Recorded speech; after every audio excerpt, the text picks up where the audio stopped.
From what I understand, Diane, it could take up to 2 days to get the tracks behind me back to working order. All that after a crash that happened in a matter of seconds.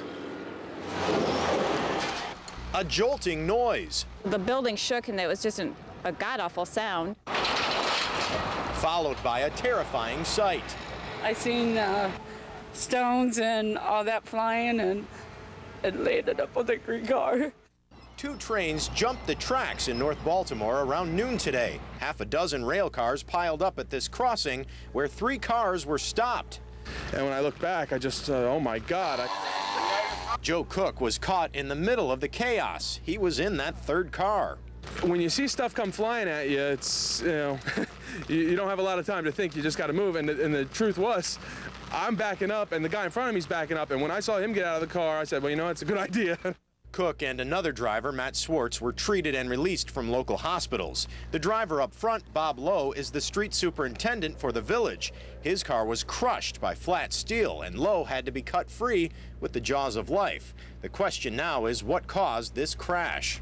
We're standing on top of a grain elevator 100 feet in the air, and from here you can get a clear view of how this all unfolded. The box cars on the left side had derailed and smashed into the coal cars on the right, tipping them into the street. From this vantage point, you can see how the boxcars veered onto a side track used to load and unload grain from the elevator. The train that was going west came off on that siding. Somehow it started going down the siding instead of staying on the main track. But those cars were not at the front of the train. The engine continued west without them.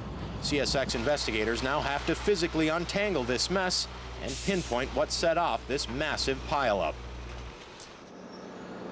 We're told Lowe was transferred to University of Toledo Medical Center, but I called them about 10 minutes ago and they did not have an update on his condition tonight.